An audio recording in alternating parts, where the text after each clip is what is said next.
Welcome to विजेस। Computer fundamental की series में आगे हम देखते हैं लिनक्स कमांड्स। तो आज का हमारा टॉपिक है लिनक्स कमांड्स। लिनक्स कमांड्स तो इस कमांड्स लिनक्स में हम बेसिक कमांड्स देखेंगे जो हमारे रेगुलर प्रोग्रामिंग में काम लगेगा।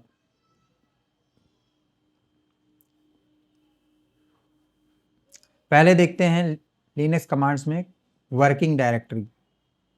देखिए, जब हम लिनक्स प्रॉम्प्ट पर लॉगिन करते हैं तो पहले हमें को समझना होगा कि हमारा प्रॉम्प्ट कैसा है। सो लिनक्स प्रॉम्प्ट में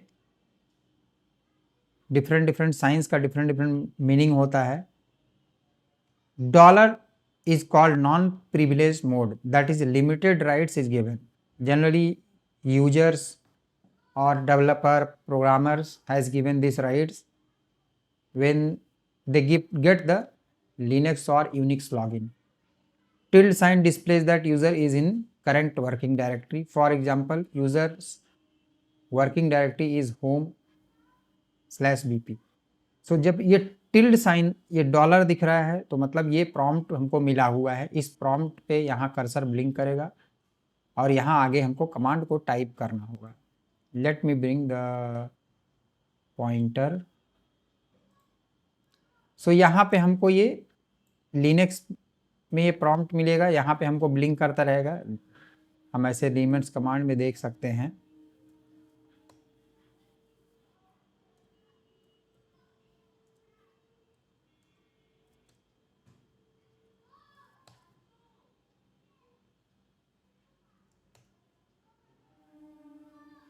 यहाँ हम देख सकते हैं कि ये हमारा डॉलर प्रॉम्प्ट है, यहाँ पे हमारा कर्सर ब्लिंक कर रहा है और ये टिल्ड साइन है।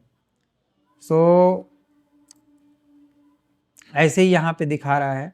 अब इस कमांड में यहाँ पे अगर हम करते हैं pwd कमांड फायर करने के बाद तो हम यहाँ पे कमांड लिखते हैं और ये हमारा डॉलर साइन मतलब हमके लिमिटेड राइट्स के साथ लॉगिन किए हैं और ये हमारा करंट वर्किंग डायरेक्टरी में हम हैं। If user not is in current working directories it will display like below things like. ये हमको उस केस में टिल्ड के जगह पे हमको ये कुछ यूजर का या जिस डायरेक्टरी में हम है उसका पाथ दिखेगा। जैसे कि यदि हम यहाँ पे जाएं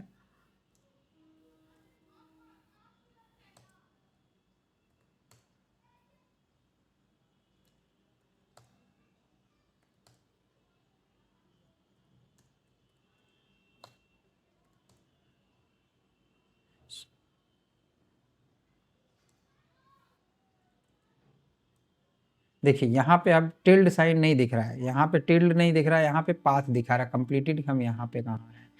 जब हम यहाँ पे टिल्ड दिखेगा मतलब हम अपने गिवन वर्किंग डायरेक्टरी के अंडर प्रेजेंट हैं। तो यही यहाँ पे कहना चाह रहा है।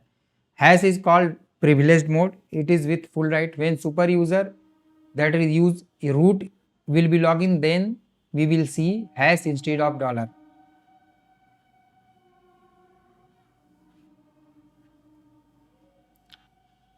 सो हम यहाँ पे डॉलर को नहीं हैश को नहीं देख सकते क्योंकि हमारे पास प्रिविलेज ओनली लिमिटेड राइट्स के साथ लॉगिन है। pwd कमांड हम लोग देख चुके हैं। Location of a file from the root directory is called absolute path. So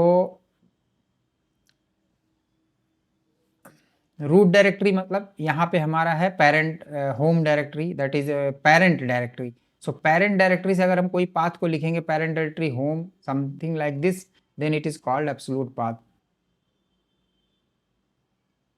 pw command displays current absolute path. It displays current path. It displays the current place that where you are. So pwd command से हम लोग अपना location जान सकते हैं। जैसे कि हमने बताया था कि हम जब विंडोज़ में यहाँ पे देख सकते हैं कि हम किस लोकेशन पे हैं, तो वही सेम काम हमारा लिनक्स प्रॉम्प्ट पे pwd करता है, present working directory.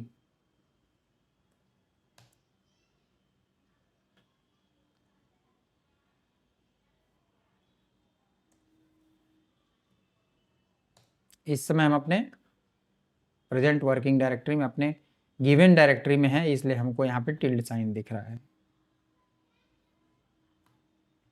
ls command is command list all files or directory present in a particular directory। तो ls कमांड के थ्रू हम ये देखते हैं कि ये कहाँ पे हमारे किसी भी फोल्डर के कंटेंट क्या है। जैसे हम विंडोज़ में किसी फोल्डर का डबल क्लिक करते हैं तो हमको उसका कंटेंट दिखता है, वही सेम काम यहाँ पे ls कमांड करता है। अब ls में देखिए कुछ ट्रिक्स है। अगर ls a स्टार करते हैं तो a के नाम से जितनी फाइल्स होगी या जितनी डायरेक्टरी होगी सब हमको दिखेगा। यहाँ a के नाम से एक ही है, इसलिए इसमें आपको एक दिख रहा है, a डॉट आउट। ऐसे ही s स्टार करेंगे तो इसमें s के नाम से जितनी है फाइल सब दिखेगी। जैसे SCV है, SCVEN.c star.c और सब इसके अंदर सेव है, इसलिए ये से दिख रहा है। तो ये s के साथ हम कुछ स्विच से इस्तेमाल कर सकते हैं, कुछ पैटर्न इस्तेमाल कर सकते हैं जिससे हमको फाइंडिंग के लिए आसानी होगा। Now see the next command, Linux mode.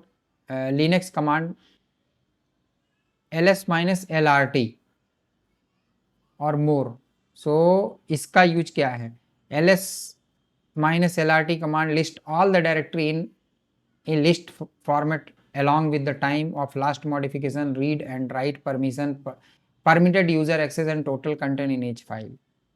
so यहाँ पे हम देखिए, जैसे कि कमांड प्रॉम्प्ट पे देखते हैं, यहाँ पे ls-lrt किया तो ये जितनी फाइल्स हैं इन सब फाइल्स का इसके ऊपर परमिशन क्या है, इसका साइज क्या है, कब फाइल क्रिएट किया गया था, लास्ट मॉडिफाइड कब हुआ था, ये इसके साथ हमको दिख रहा है। सो ls-lrt ये l long listing, r reverse order sorting based on last modified time. So जैसे देखिए यहाँ पे सबसे जो लास्ट में होगा वो लेटेस्ट फाइल होगा, दिसंबर का है, फिर नवंबर की सारी फाइल, फिर अक्टूबर की फाइल, सितंबर अगस्त, ऐसे इस बेस पे सॉर्टिंग हुआ।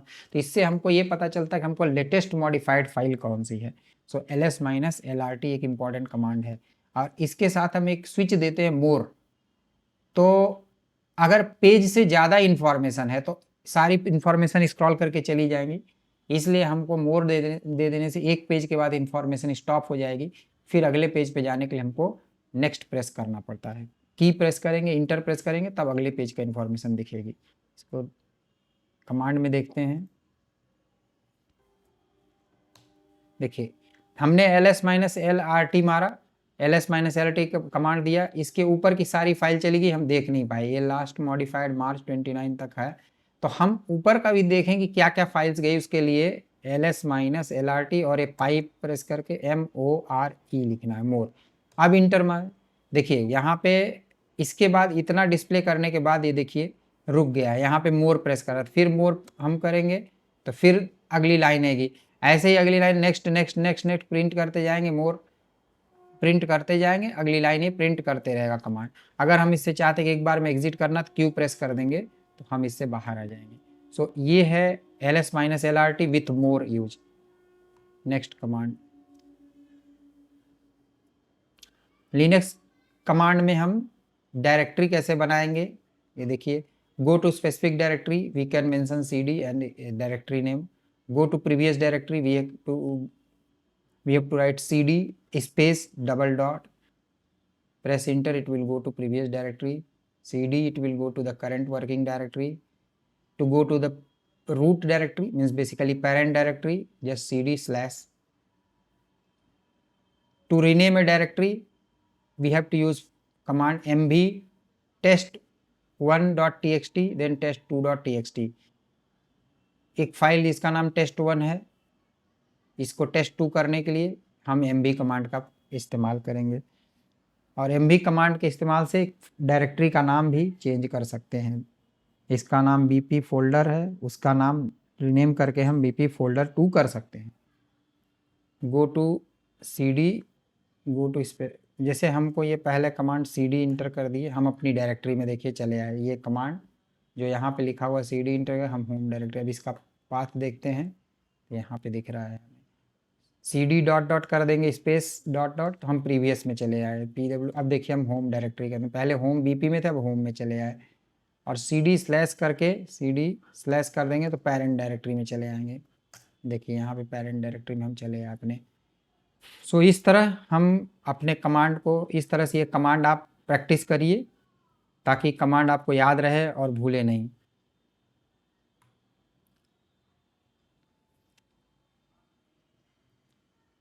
रिमूव डायरेक्टरी और files, rm star dot star करने से remove all the files of present directory having any extension name. किसी भी एक्सटेंशन नेम से कोई भी फाइल प्रेजेंट है, फाइल नेम का एक्सटेंशन कुछ भी हो, नाम कुछ भी हो, सारी फाइल्स को रिमूव कर देगा। rm star can remove all the files with और without extension present in the directory. ऐसे कोई फाइल्स भी बन सकता है जिसके, इस केस में rm स्टार डॉट स्टार जिसमें एक्सटेंशन होगा वही फाइल्स, कुछ भी एक्सटेंशन होगा वही रिमूव होगी। अगर इसमें कोई फाइल एक्सटेंशन के साथ बनी है, एक्सटेंशन के साथ नहीं बनाई गई, तो वो रिमूव नहीं होगी।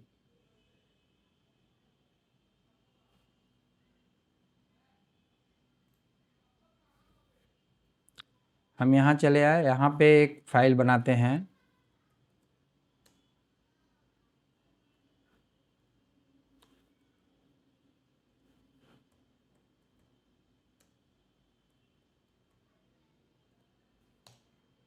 दो फाइल यहाँ पे हम बना लिए, एक test1 डॉट txt, test2, बस एक में एक्सटेंशन दिया, एक में नहीं। अब rm test1 rm star dot star लिखे। अब देखिए स्टार ये नहीं रिमूव है, लेकिन rm स्टार लिख देंगे तो सभी फाइल्स रिमूव हो जाएंगे। अब जैसे टच के नाम से हम फिर एक फाइल बना देते हैं। अब हम rm लिखते हैं, rm स्टार।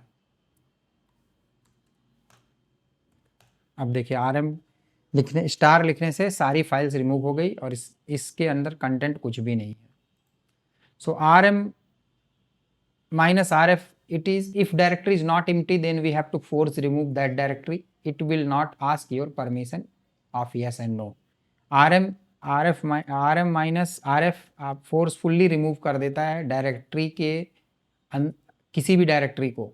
अगर डायरेक्टरी एम्प्टी नहीं है, rm लिखेंगे तो रिमूव नहीं होगा, लेकिन rm माइनस rf लिख देने से रिमूव हो जाएगा। उसके अंदर कोई भी कंटेंट हो, कुछ भी हो, और वो पूछेगा भी नहीं आपका परमिशन की डायरेक्टरी रिमूव करना है।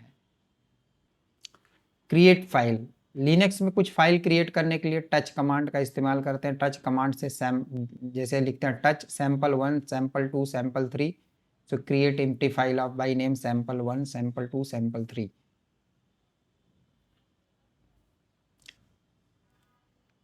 और कंटेंट कुछ टाइप करके हमको फाइल क्रिएट करना है।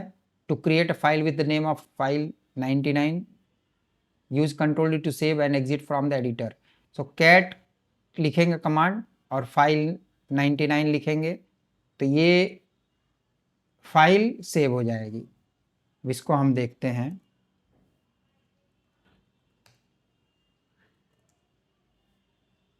कैट,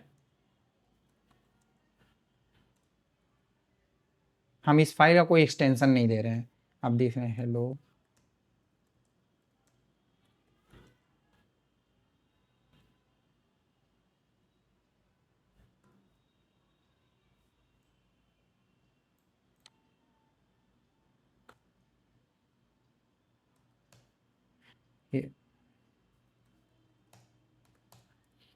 इसके अंदर एक फाइल हमने क्रिएट किया हुआ है। कैट, इसका कंटेंट देखना है तो कैट करके देखिए, ये लिखे तो इसके अंदर का कंटेंट हमको पता चल गया है।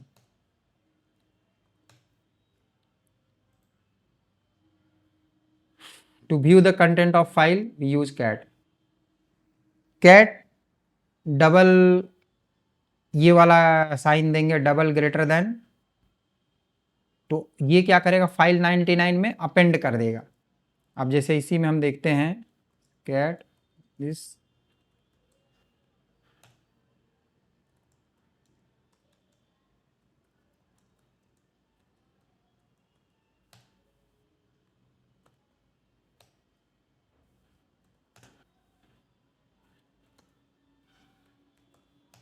देखिए इसमें ये अपेंड कर दिया, पहले हाउ आर यू, फिर आई लिव इन कोलकाता, इनको इसमें अपेंड कर दिया।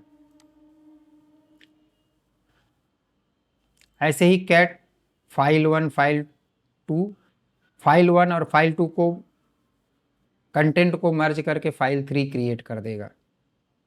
To merge file 1 file 2 into file 3, if file 3 already exists then it is overwrite and content will be contents of the and its content will be content of file 1 and followed by file 2। File 1 का पूरा content होगा, फिर file 2 का content होगा, फिर उसमें मर्ज जैसे देखिए फाइल 1 का कंटेंट पहले फाइल 3 में क्या होगा, फाइल 1 का कंटेंट होगा, फिर फाइल 2 का कंटेंट होगा उसके नीचे, फिर उसके बाद उसको सेव करके फाइल 3 के नाम से रख दिया जाएगा।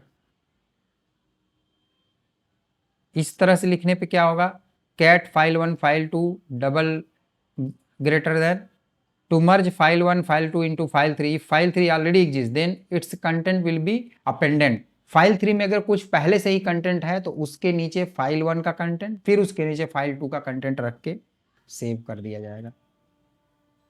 और हम कुछ टेक्स्ट स्क्रीन से लिख करके किसी फाइल में बनाना चाहते हैं तो उसको इस तरह से लिखने, to create a file with content hello how are you with the name ABC।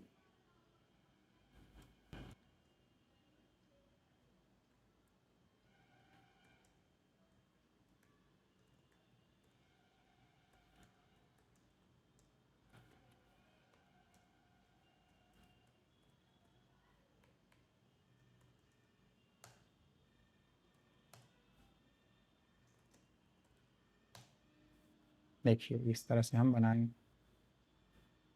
और अगर कभी स्क्रॉलिंग आ जाती है तो हमको एग्जिट करने के लिए Ctrl+C प्रेस करना पड़ता है। फाइल का कंटेंट कैसे देखेंगे, कैट कमांड से देख सकते हैं, बट अगर फाइल का सिर्फ टॉप 3 लाइन्स को देखना है तो हम हेड -3 फाइल का नाम लिखेंगे तो टॉप 3 कमांड्स, टॉप 3 लाइन्स दिखेंगी। और लास्ट 3 लाइन्स देखना है तो टेल -3 फाइल का नाम लिखने से लास्ट 3 लाइन्स दिखेगी। अब ये लास्ट 3 टेल कमांड का यूज कहाँ पे होता है, जैसे कि मान लीजिए किसी भी आप सर्वर में कुछ लॉग क्रिएट हो रहा है, कुछ आप एक्टिविटी कर रहे हैं और उसका लॉग जनरेट हो रहा है, तो हर समय नीचे से अपेंड होगा। तो हमको अगर पूरी फाइल को एक बार टाइप करेंगे तो लास्ट में पूरी फाइल प्रिंट होगी और लास्ट का फिर कंटेंट हमको सिर्फ लास्ट का 3 लाइन 4 लाइन 5 लाइन देखना है, तो उससे क्या होगा, कंप्यूटर को ह्यूज प्रोसेसिंग करनी पड़ेगी। इससे क्या होगा कि हम फाइल को लास्ट 3 लाइन या लास्ट n लाइन जितनी रीड करना है हम उतना ही रीड कर सकते हैं, तो हमको पता चलेगा लास्ट कितने मॉडिफाइड हुए हैं। और अगर यही चीज़ हमको टॉप से करना है तो हेड कमांड इस्तेमाल कर सकते हैं। तो this is the Linux command and remaining thing we will see in the next lecture.